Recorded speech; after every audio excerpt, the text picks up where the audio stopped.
Selamat pagi jemaat sekalian.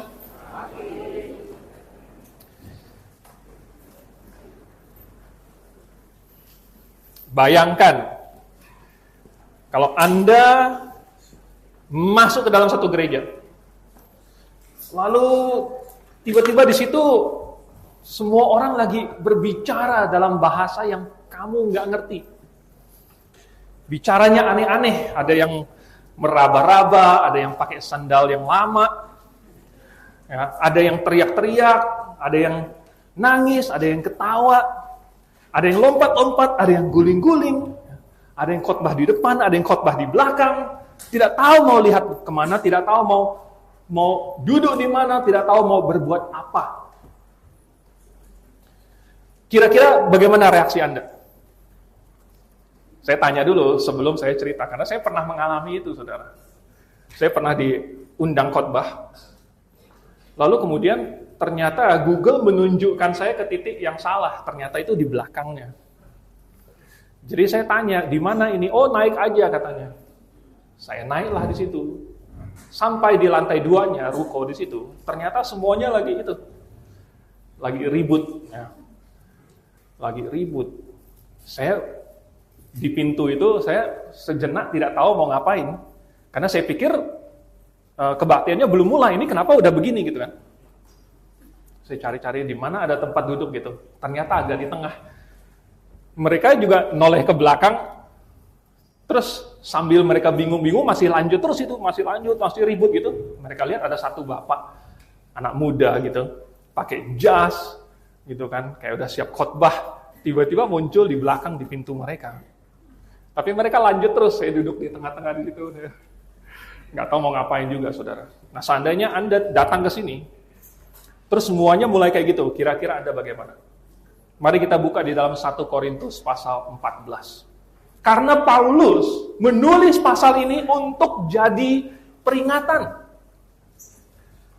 Untuk jadi pelajaran, tapi bukan hanya untuk jemaat Korintus, tetapi untuk semua gereja, termasuk untuk zaman ini.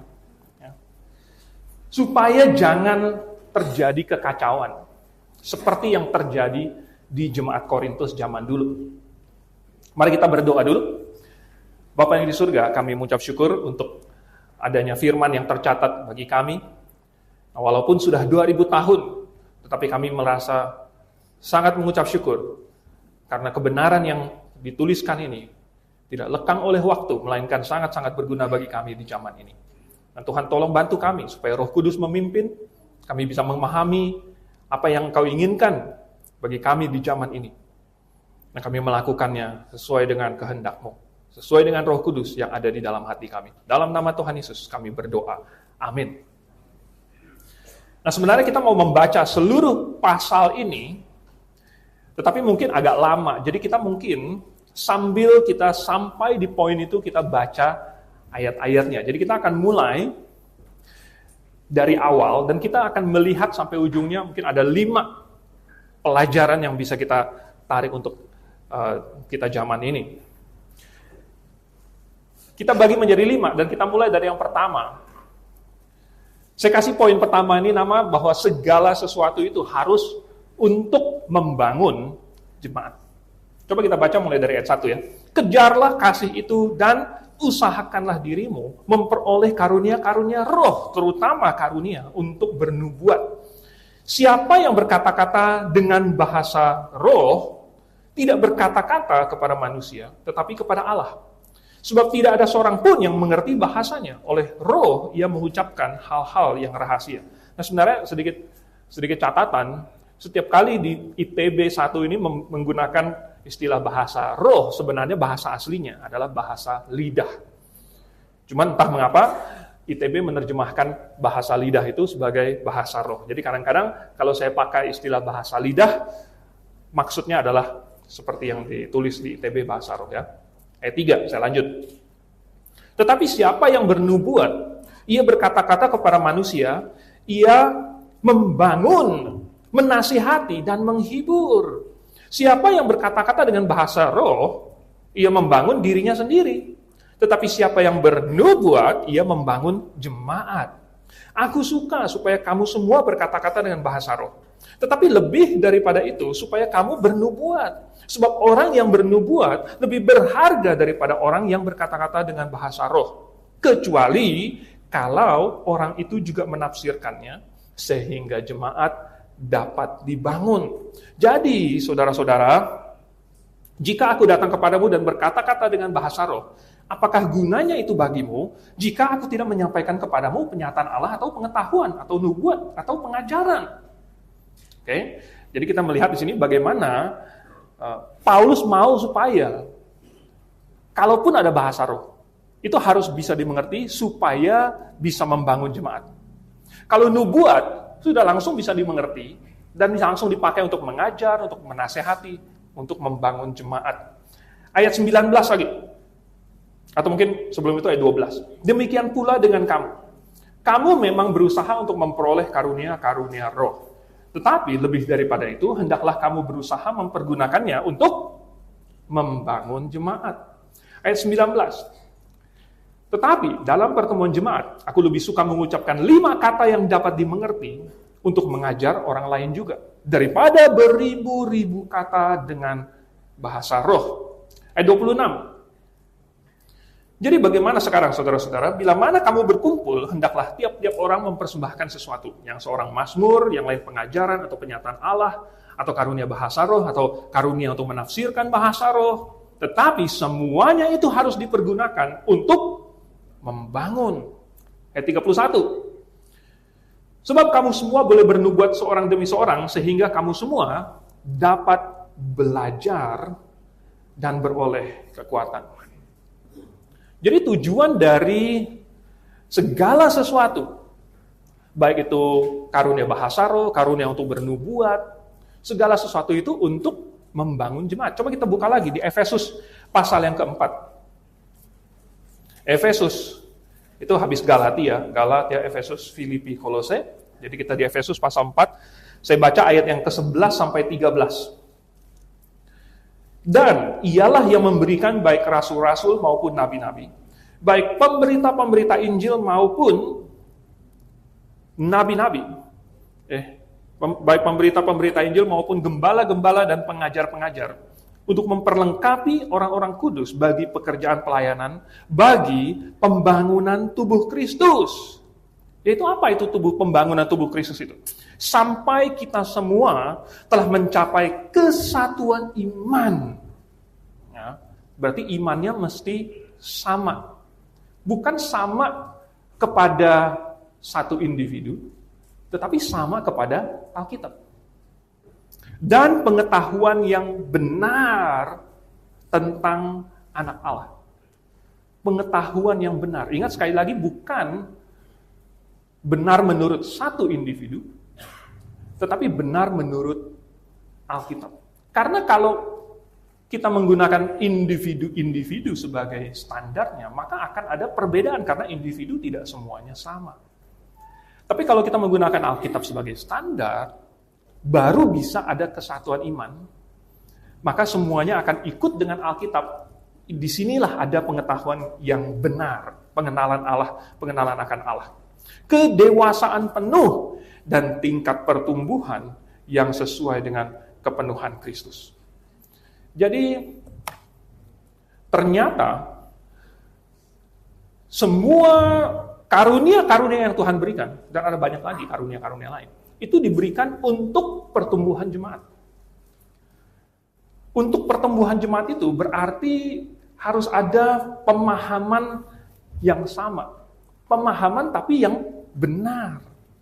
Dan itulah sebabnya kita berkhotbah di sini, dan segala sesuatu yang Anda lihat di sini, itu tujuannya adalah untuk pertumbuhan jemaat. Nah, mungkin ada orang Kristen yang masih awam, yaitu yang baru diselamatkan, baru kemudian dia mulai belajar. Tetapi, kalau misalnya seorang itu cuman pertumbuhannya nggak bertumbuh-tumbuh, cuman segitu-segitu saja. Kalau dia awam terus, maka berarti dia tidak bertumbuh. Karena seharusnya orang yang sudah mendapatkan pengetahuan, orang yang sudah mendapatkan siraman firman Tuhan, oleh pengetahuan dia, oleh pengetahuan pengenalan akan kebenaran itu, pemahaman itu akan mendorong dia untuk cari tahu lebih banyak, untuk melakukan hal-hal. Dan kalau menurut di Efesus pasal 4 itu, kita ini lagi ya, tujuan akhirnya adalah, ini ya, ayat 15, bertumbuh di dalam segala hal ke arah dia, Kristus. Bertumbuh dalam segala hal, berarti pengetahuannya bertumbuh, tetapi bukan cuma pengetahuan, segala hal. Berarti dia bertumbuh dalam kasih, makin mengasihi. Berarti dia bertumbuh di dalam disiplin. Berarti dia bertumbuh di dalam pelayanan. Berarti dia bertumbuh di dalam keteladanan. Dia bertumbuh di dalam pengendalian diri, dan lain-lain. Dan fungsi dari khotbah, fungsi dari pembelajaran Alkitab, sekolah minggu, dan lain-lain semuanya, seminar, blog kelas, adalah untuk pertumbuhan jemaat. Dan Grace memberikan suatu kesempatan yang luar biasa lebarnya, supaya manusia yang mencari Tuhan itu bisa ketemu dengan Tuhan. Bukan secara fisik, bukan melihat suatu gambar, apalagi yang di kalender, tetapi menemukan Tuhan di dalam firman-Nya. Lalu kemudian dia akan bertumbuh. Oleh sebab itu, kita menyediakan banyak pelayanan di sini. Nah, saudara, adakah iman kita semakin bertumbuh atau tidak? Kita sekarang sudah di akhir bulan Juli, ini bulan ke-7. Biasanya awal tahun, itu ada semacam, ya, buat janji lah atau buat target. Dan kemudian untuk tahun 2025 ini kita mau mencapai apa? Kita mau lebih baik dari 2024. Coba kita di pertengahan tahun ini, kita bertanya apakah saya sebenarnya sudah bertumbuh dibandingkan awal dari 25. Dibandingkan awal saya berjanji. Apakah saya sudah setia? Mungkin yang berjanji saya mau membaca Alkitab. Sudahkah saya setia? Dalam 1 tahun saya setia setiap hari membaca Alkitab. Adakah saya, mungkin yang ada yang berjanji saya mau datang tepat waktu dalam setiap pertemuan jemaat. Mungkin ada yang berjanji saya mau datang bukan hanya 1 kali dalam 1 minggu, saya mau ikut juga kebaktian sore. Atau saya mau ikut juga kebaktian Rabu malam. Mungkin ada yang punya janji apa lagi? Saya mau bawa teman saya ada berapa seminar yang sudah Anda ikuti dalam 1 tahun ini? Ada berapa kali blog kelas yang Anda ikut? Ada berapa acara kita yang Anda dukung dan ada andil di dalamnya? Adakah pertumbuhan iman kita? Masuk pengetahuan. Tapi kalau hanya keluar kuping sebelahnya lagi, maka tidak ada pertumbuhan. Pengetahuan itu harus kita dengar, lalu kita turunkan masuk ke dalam hati, dan kemudian keluar kembali dalam bentuk perbuatan.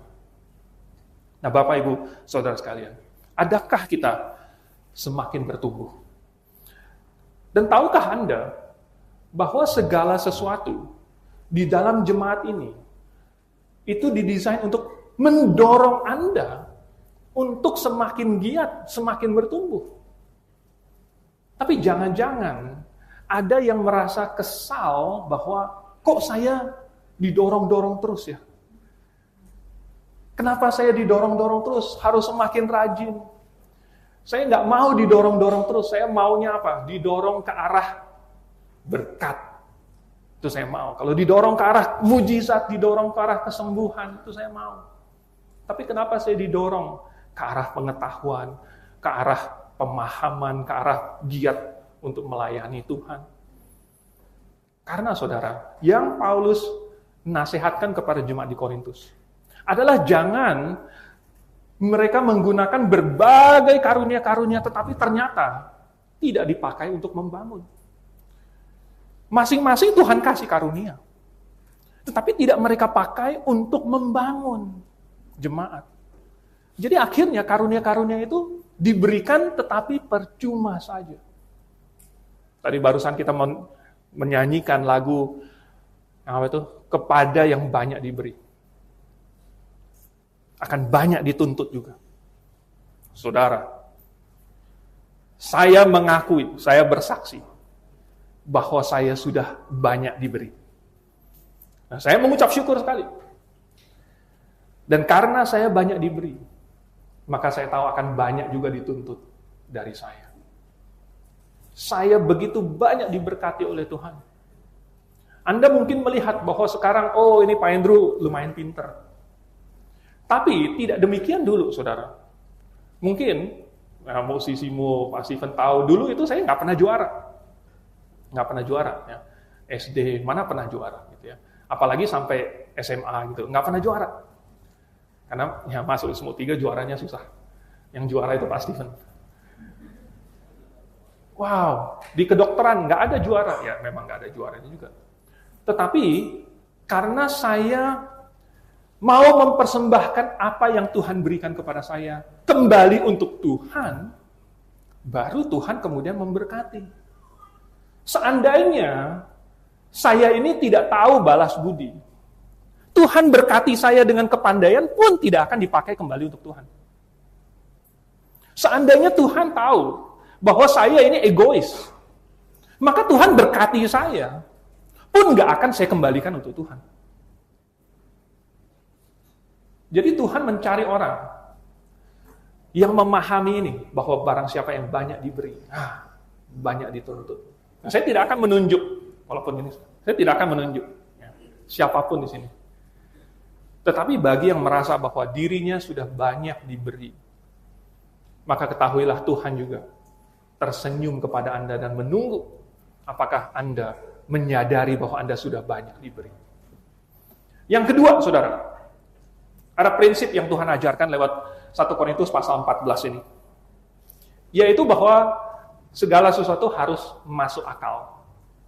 Harus masuk akal. Coba kita baca ulang ayat yang kedua. Tadi kita udah baca. Siapa yang berkata-kata dengan bahasa roh, tidak berkata-kata kepada manusia, tetapi kepada Allah. Maksudnya adalah berkata-kata dengan bahasa roh yang tidak ditafsirkan, yang tidak diterjemahkan. Artinya bahasa ini adalah bahasa yang asing dan tidak ada yang mengerti. Ya. Tidak berkata-kata kepada manusia tetapi kepada Allah. Sebab tidak ada seorang pun yang mengerti bahasanya oleh roh yang mengucapkan hal-hal yang rahasia. Ayat 6. Tadi kita sudah baca, tapi saya lanjutkan. Jadi saudara-saudara, jika aku datang kepadamu dan berkata-kata dengan bahasa roh, apakah gunanya itu bagimu? Jika aku tidak menyampaikan kepadamu penyataan Allah, atau pengetahuan, atau nubuat, atau pengajaran. Sama halnya dengan alat-alat yang tidak berjiwa, tetapi yang berbunyi, seperti seruling dan kecapi. Bagaimanakah orang dapat mengetahui lagu apakah yang dimainkan seruling atau kecapi, kalau keduanya tidak mengeluarkan bunyi yang berbeda? Atau jika nafiri tidak mengeluarkan bunyi yang terang, siapakah yang menyiapkan dirinya untuk berperang? Demikianlah juga kamu yang berkata-kata dengan bahasa roh. Jika kamu tidak mempergunakan kata-kata yang jelas, bagaimanakah orang dapat mengerti apa yang kamu katakan? Kata-katamu sia-sia saja kamu ucapkan di udara. Ya, jadi bahasa lidah yang tidak dimengerti, tidak ada gunanya. Masih lagi, ayat yang ke-10, ada banyak, entah berapa banyak macam bahasa di dunia, sekalipun demikian tidak ada satupun di antaranya yang mempunyai bunyi yang tidak berarti. Berarti maksudnya Paulus, kalau seseorang berbicara dengan bahasa lidah, itu sama dengan dia berbicara dengan bahasa, dan katanya semua bahasa di muka bumi ini punya arti. Nggak ada bahasa yang asal-asalan. Ya, berarti bahasa lidah juga adalah bahasa yang punya arti. Tetapi jika aku tidak mengetahui arti bahasa itu, aku menjadi orang asing bagi dia yang mempergunakannya, dan dia orang asing bagiku. Oke lah, sebenarnya masih ada banyak lagi. Tetapi poinnya adalah bahwa Paulus bilang yang orang nggak ngerti. Mau itu bahasa keren, ya, bahasa Tionghoa, bahasa Yunani, bahasa Ibrani, kalau orang tidak mengerti, tidak membangun, dan tidak ada gunanya. Oleh sebab itu, harus sesuatu yang bisa dimengerti. Maksudnya bisa dimengerti itu adalah sesuatu yang bisa dipahami. Berarti nomor satu, ya itu harus masuk akal. Berarti dia adalah sesuatu yang masuk akal, yang bisa dipahami. Nah, saudara, karena tadi kita sudah singgung bahwa manusia atau jemaat dibangun berlandaskan pengertian, pemahaman akan firman Tuhan. Orang memahami firman Tuhan, baru kemudian dia bisa bertumbuh di dalam kebenaran. Seandainya orang tidak paham, jadi dia hanya melakukan berdasarkan semangat tetapi salah. Misalkan Anda bayangkan Petrus, dia cabut pedangnya lalu kemudian dia akhirnya kena kan telinga dari hamba imam besar itu. Tes. Akhirnya Tuhan suruh apa? Petrus, sarungkan pedangmu, karena bukan itu yang benar. Bukan itu yang Tuhan inginkan pada saat itu. Berarti Petrus salah. Nah, kalau seandainya manusia, orang Kristen, dia cuma berbekal semangat saja, saya mau melayani Tuhan, saya mau melakukan sesuatu, lalu dia lakukan tetapi tidak sesuai dengan firman Tuhan, bukannya melayani Tuhan, malah mengganggu pelayanan. Buktinya, Paulus pernah, dia lagi menginjil di pasar, tetapi ada seorang perempuan yang punya roh tenung mengikuti dari belakang. Lalu kemudian berseru-seru, inilah hamba dari Allah yang maha tinggi, dia mengabarkan kepadamu jalan keselamatan. Dan diikutin terus, kemanapun Paulus pergi, diteriakin begitu dari belakang, kayak pengumuman, kayak toa begitu. Itu bukannya membantu, bukannya ya memajukan pemberitaan Injil. Itu mengganggu. Oleh sebab itu, diperlukan pemahaman. Baru kemudian tahu bagaimana bekerja, bagaimana yang bisa melayani kebenaran, melayani jemaat. Nah, kalau Tuhan itu adalah Tuhan yang logis. Dan Tuhan yang punya rencana. Kalau punya rencana, berarti Tuhan pasti mengatur. Karena kalau rencana nggak diatur, nggak jadi rencananya, saudara. Jadi kalau Tuhan punya rencana, dia pasti punya aturan. Nah, kalau Tuhan itu punya aturan, berarti dia maunya orang itu teratur, ikut aturan. Karena kalau orang nggak ikut aturan, nggak teratur, nggak akan jadi juga rencananya. Jadi kalau Tuhan itu logis, dan dia itu punya rencana, dan dia itu teratur, maka Tuhan mau supaya segala sesuatunya itu juga ini harus masuk akal. Baru orang bisa melakukan sesuai dengan aturan. Apa yang orang tidak ngerti, maka dia tidak akan bisa melakukannya dengan benar. Sudah banyak kali terbukti bahwa orang yang melakukan hal-hal tanpa pemahaman, itu justru malah bikin kacau, saudara. Bukannya membantu, malah bikin kacau. Oleh sebab itu, maka Tuhan ingin kita memahami dulu. Nah, Tuhan mengatur apa? Di dalam gereja misalnya. Tuhan mau supaya orang diselamkan ke dalam air. Ini harus masuk akal. Kalau misalnya Tuhan tidak kasih penjelasan, sehingga manusia nggak ngerti, maka orang bisa saja berpikir, oh yang penting bukan diselamkannya. Yang penting itu adalah dalam nama Bapa, Putra, dan Roh Kudus. Tapi sebenarnya yang Tuhan inginkan adalah suatu makna yang digambarkan lewat penyelaman itu.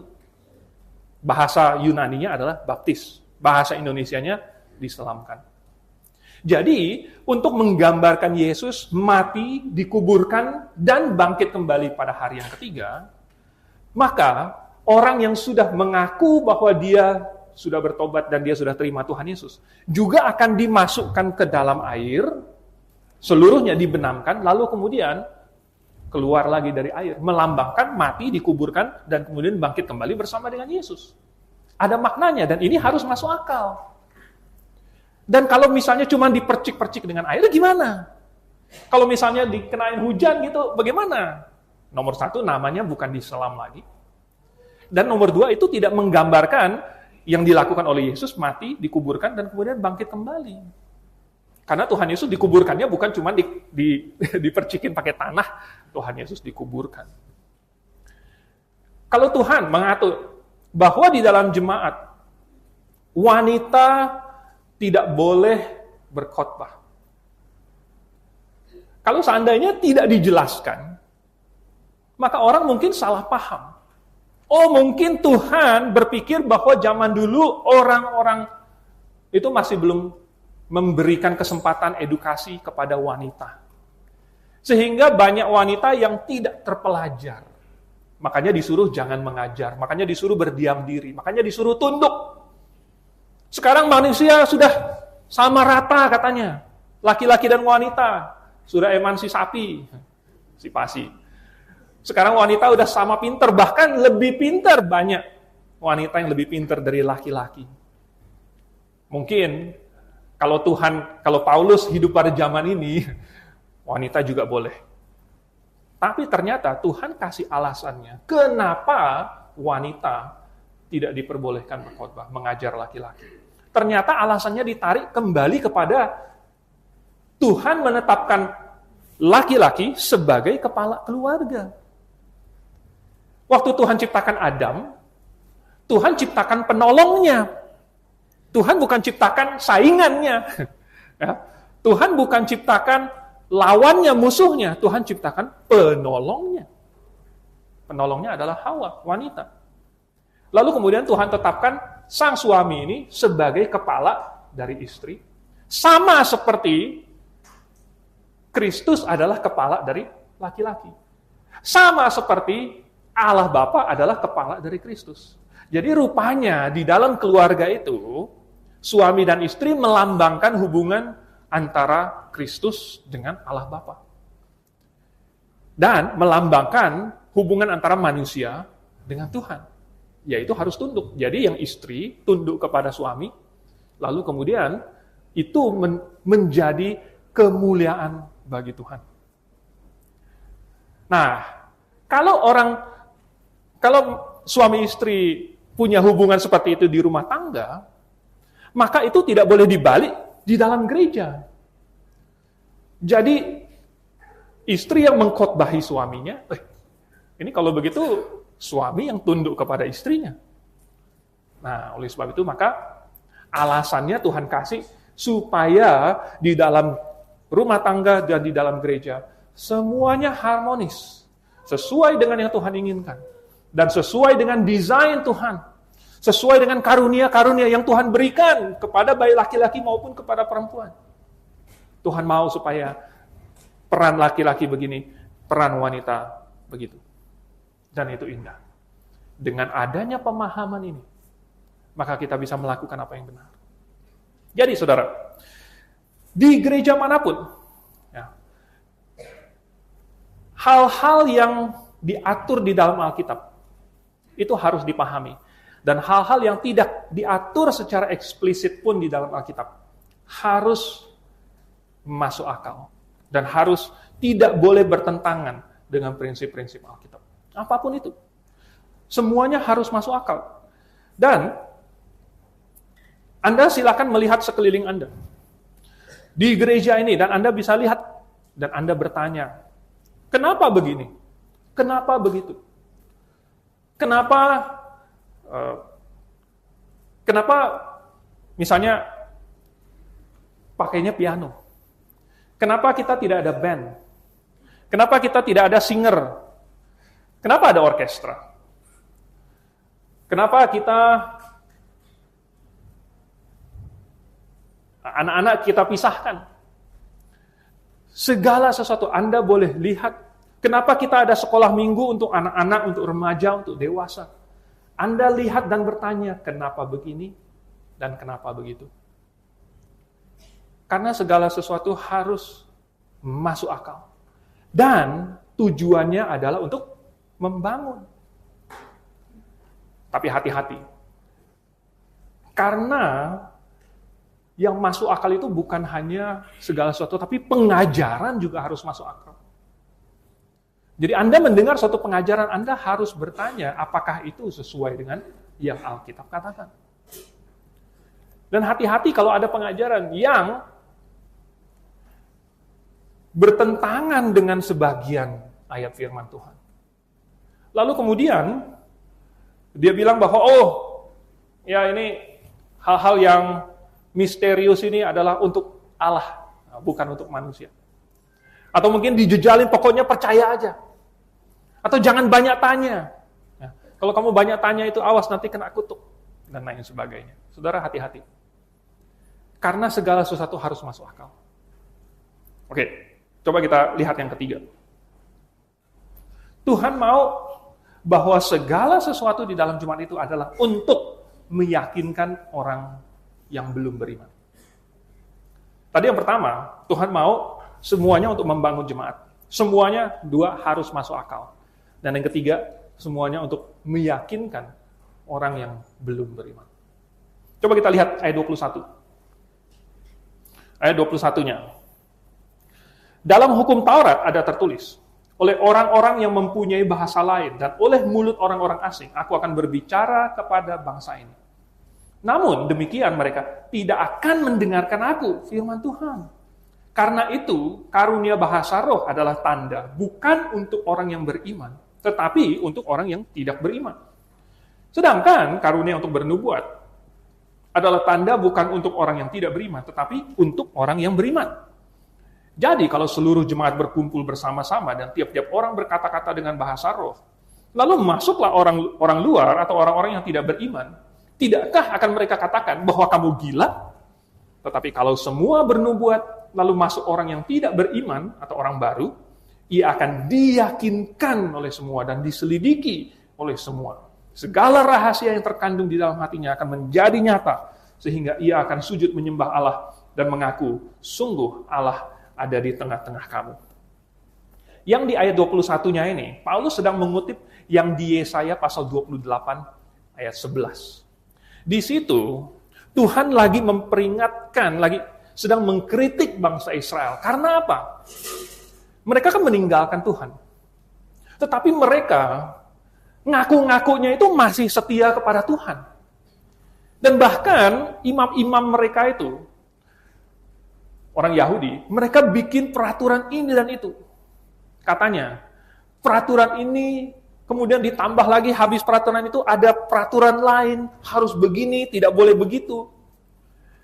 Dan Tuhan kesal dengan itu, karena mereka menambah peraturan-peraturan bikinan mereka sendiri. Tetapi mereka tidak paham apa arti dari peraturan yang awalnya Tuhan kasih itu. Mereka hanya terfokus kepada melakukan hal-hal yang sifatnya eksternal. Tetapi mereka lupa bahwa itu punya makna. Tuhan malah berkata bahwa mereka sebenarnya tidak melakukan apa yang Tuhan inginkan. Dan Tuhan marah kepada mereka. Lalu kemudian di Yesaya 28 ayat 11 itu, Tuhan akan menggunakan bangsa asing, ya, waktu itu bangsa Asyur, untuk menghukum bangsa Israel. Tuhan akan, karena mereka tidak mendengarkan nabi-nabi yang Tuhan kirim kepada mereka, Yesaya, Yeremia, Hosea, Yunus, mereka tidak mau dengar nabi-nabi yang bicara kepada mereka. Jadi Tuhan akan pakai orang lain, bangsa lain, dengan bahasa asing mereka. Lalu Tuhan akan hukum bangsa Israel. Dan itu akan jadi peringatan, dan itu akan jadi penghakiman buat mereka. Nah, jadi, Paulus jadi kutip itu di 1 Korintus pasal 14. Adalah untuk memperingatkan orang yang memakai bahasa lidah ini. Dan dia pikir ini bahasa asing. Dan mereka mempergunakannya sebagai suatu kebanggaan. Padahal yang mereka pergunakan itu adalah bahasa yang orang nggak ngerti. Dengan cara yang tidak ditafsirkan. Sehingga ketika mereka berbicara dengan bahasa asing, malahan katanya orang kalau masuk ke situ dan akan bilang, kamu gila. Ya, kamu gila. Dan anehnya, bukan anehnya, dan seperti yang bisa kita pahami, bahkan sekarang di dalam buku panduan untuk gangguan jiwa, untuk kedokteran itu, ada entry di situ yang ngomong pakai dengan cara demikian. gangguan jiwa, saudara. Wow, memang gila. Oleh sebab itu Paulus mau bilang, jemaat Korintus itu jangan menggunakannya hanya sebagai suatu pertunjukan. Hari ini, itu adalah suatu pertunjukan, bahkan sumber kebanggaan. Nah, saya mungkin nggak akan bilang orang sombong, karena saya nggak bisa melihat ke dalam hati manusia. Tetapi itu menjadi suatu standar bahwa kalau orang beriman, baru dia bisa berbahasa lidah. Itu dia menjadi bangga karena Tuhan mengaruniakan dia karunia itu. Paulus mau bilang, justru Tuhan pakai bangsa asing yang berbicara bahasa asing untuk jadi penghakiman, jadi penghukuman. Jadi hati-hati, itu bukan tanda untuk orang beriman, itu tanda untuk orang yang justru tidak beriman, makanya kena hukum. Nah, lalu kemudian di ayat ke-22. Ya. Di ayat ke-22, Paulus bilang, ini, kalau bahasa roh adalah tanda bukan untuk orang yang beriman, tapi karunia bernubuat adalah tanda untuk yang beriman. Karena ini sesuatu yang bisa dimengerti, dan justru yang Tuhan pakai untuk umatnya. Kalau untuk umatnya sendiri, Tuhan mau pakai sesuatu yang bisa dipahami, sesuatu yang masuk akal, untuk membangun. Nah, saudara, jadi, bahasa lidah itu memang bisa Tuhan karuniakan pada zaman itu.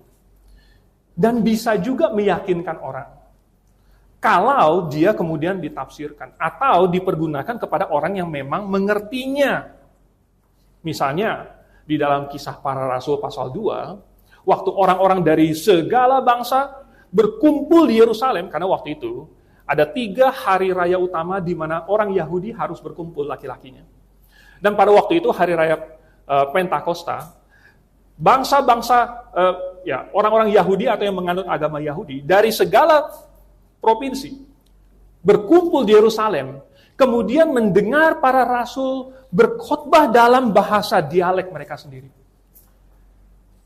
Nah, itu adalah bahasa yang mereka pakai, bahasa yang asli. Mereka diyakinkan. Nah, walaupun Tuhan bisa pakai itu, tetapi tujuannya adalah supaya orang ngerti. Tuhan tidak pernah memberikan suatu karunia supaya orang jadi bingung, atau supaya orang malah melecehkan bahwa ini orang gila. Jadi kalau karunia nubuat atau karunia untuk mengajar Tuhan berikan, bisa dimengerti supaya untuk pertumbuhan jemaat, meyakinkan orang.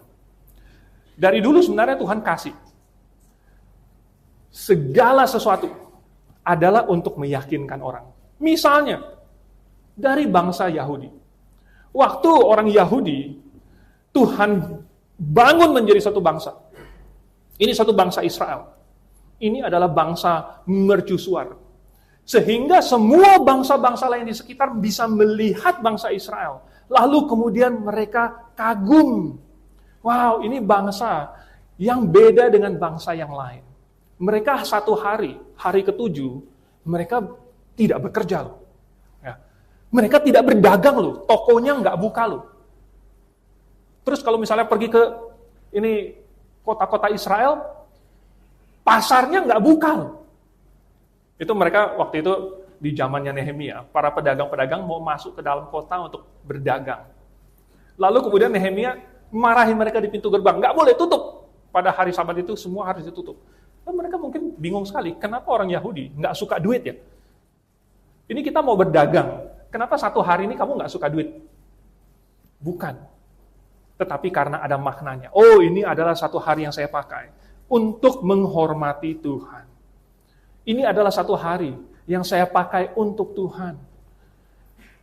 Tuhan mau supaya orang-orang lain itu kagum bahwa orang Israel punya peraturan yang demikian maju. Misalnya ada yang haram, babi misalnya haram. Ya. Itu karena ada cacing-cacingnya. Semua daging harus dimasak sampai matang. Ya. Darahnya harus dibuang, harus dicuci. Bukan hanya dagingnya harus dicuci, Tetapi perkakas-perkakas makannya juga harus dicuci. Nah, orang zaman itu belum tahu, belum menemukan mikroskop, belum tahu ada bakteri, ada virus, dan lain sebagainya. Ada penyakit menular, mereka tidak tahu. Tetapi Tuhan sudah kasih kepada mereka suatu perangkat hukum yang begitu maju. Harusnya mereka semua kagum. Kenapa? Karena di dalam rumah tangga, anak-anak orang Yahudi, pintar-pintar semua dari kecil. Mereka sudah diajar pakai hukum Taurat karena orang tuanya harus mengulang itu kepada mereka setiap hari.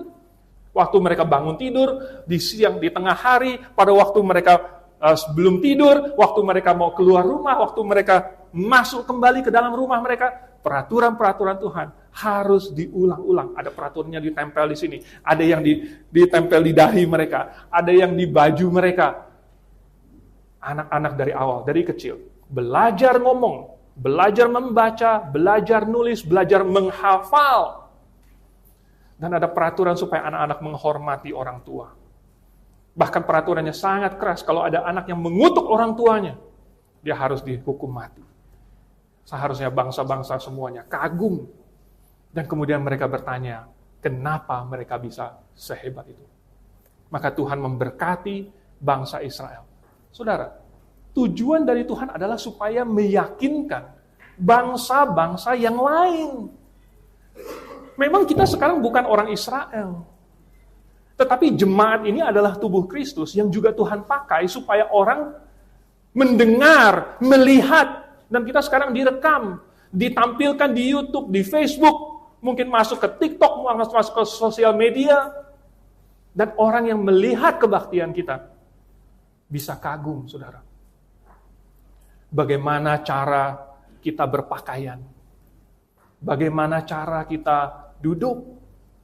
Dan itu sudah pernah terjadi di zamannya Salomo. Ketika Ratu Sheba datang lalu kemudian dia melihat semua yang di istana Salomo. Apa yang membuat dia kagum? Salah satunya adalah dia melihat bagaimana pegawai Salomo berpakaian, bagaimana cara mereka melayani, bagaimana cara pegawai Salomo duduk. Dan itu membuat pikiran Ratu Sheba terbuka. Oh, ternyata hikmat itu bisa membuat orang berlaku berbeda ya.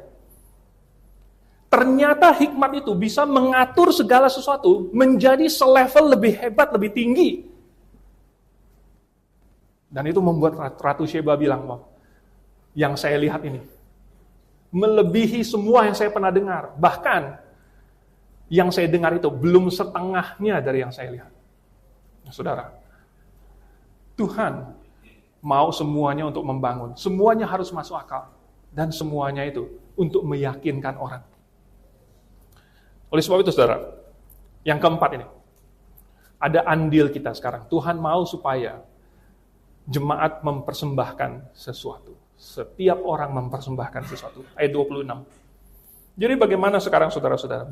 Bila mana kamu berkumpul, hendaklah tiap-tiap orang mempersembahkan sesuatu. Yang seorang mazmur, yang lain pengajaran atau penyataan Allah, atau karunia bahasa roh, atau karunia untuk menafsirkan bahasa roh. Tetapi semuanya itu harus dipergunakan untuk membangun.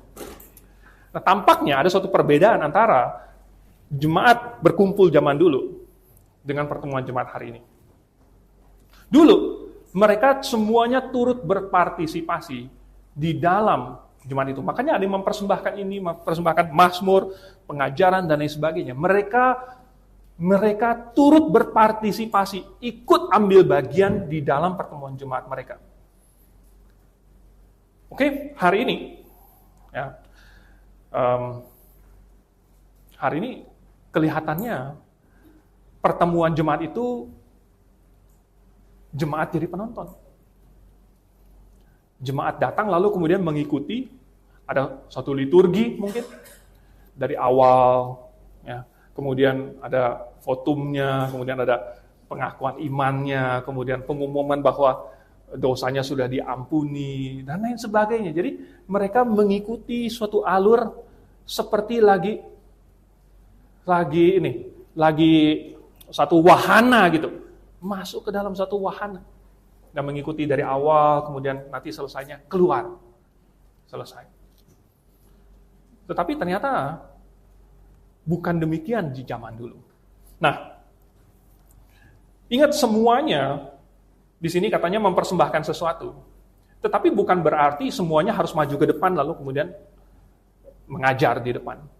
Di dalam Roma pasal 12 ada banyak karunia-karunia lain. Ada karunia untuk bernubuat, ada karunia berbahasa roh, ada karunia untuk melayani, ada karunia untuk mengajar, ada karunia menasehati, karunia untuk membagi-bagikan sesuatu, ada karunia untuk memimpin, untuk menunjukkan kemurahan. Tidak semuanya harus maju ke depan. Tetapi semuanya Tuhan kasih suatu karunia. Semuanya adalah anggota tubuh. Dan tidak ada anggota tubuh yang tidak memiliki fungsi. Oleh sebab itu kalau kita bergabung ke dalam satu jemaat, maka kita harus bertanya, saya jadi fungsinya apa? Saya berkontribusi apa? Apa yang saya persembahkan untuk jemaat ini, untuk pembangunan jemaat ini? Nah, saudara, kalau ada yang mempersembahkan, misalnya puji-pujian, ingat, boleh asalkan untuk membangun. Ya tentu, mungkin nggak semuanya mempersembahkan puji-pujian. Kalau semuanya mau mempersembahkan puji-pujian, kita 3 jam juga kebaktian kita nggak selesai. Jadi ada giliran, ya kan? Berarti ada giliran. Katanya 2-3 orang. Jadi kalau ada yang mau kasih nubuat atau apa segala macam, juga boleh giliran. Gilirannya juga nggak harus dalam 1 hari itu, bisa juga gilirannya minggu depannya. Jadi kalau Anda ingin nyanyi atau apa, boleh tinggal daftar ke saya, kita atur jadwalnya. Tapi seandainya seseorang ingin mempersembahkan sesuatu, mungkin suatu pujian atau suatu kesaksian, tujuannya haruslah untuk membangun jemaat. Jadi bukan untuk tampil keren, dan itu bukan suatu pertunjukan. Yang dilakukan di gereja tidak sama dengan yang dilakukan di panggung di luar. Kalau yang orang lakukan di luar, itu adalah sebagai suatu entertainment. Di bar, di cafe, ada live music, ada artisnya. Apa yang mereka lakukan? Mereka menghibur. Tetapi kalau di gereja, orang tampil nyanyi, mereka bukan sedang melakukan suatu pertunjukan, bukan suatu penampilan, bukan suatu tontonan, dan bukan suatu hiburan. Yang dilakukan adalah untuk memuliakan Tuhan, untuk memuji Tuhan, untuk mengucap syukur kepada Tuhan.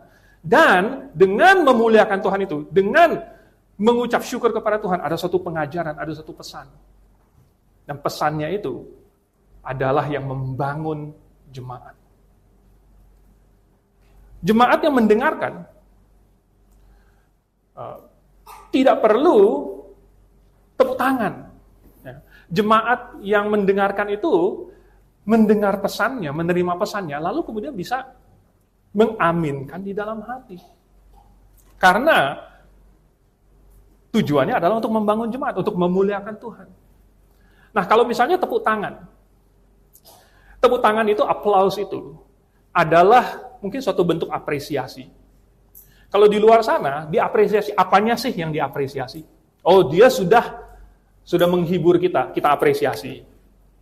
Tetapi kalau di dalam jemaat, apakah tujuannya untuk menghibur jemaat? Kan bukan. Jadi untuk apa? Diberikan aplaus. Lalu mungkin juga diberikan tepuk tangan itu nanti membuat orang yang mempersembahkan sesuatu itu menjadi sombong.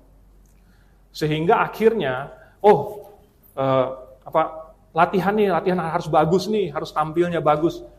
Tetapi dia ingin tampil bagus karena dia takut malu kalau jelek. Atau dia takut kalau salah nanti bagaimana, nanti saya malu. Dia lupa bahwa sesungguhnya tujuannya adalah untuk pembangunan jemaat, adalah untuk memuliakan atau memuji Tuhan. Jadi mindsettingnya ini harus berbeda total. Nah, ada banyak cara untuk mempersembahkan sesuatu. Untuk turut ambil bagian. Saya akan terus terang, dan ini jarang dikhotbahkan. Mahasiswa-mahasiswi kita telah berbuat sangat banyak untuk jemaat ini.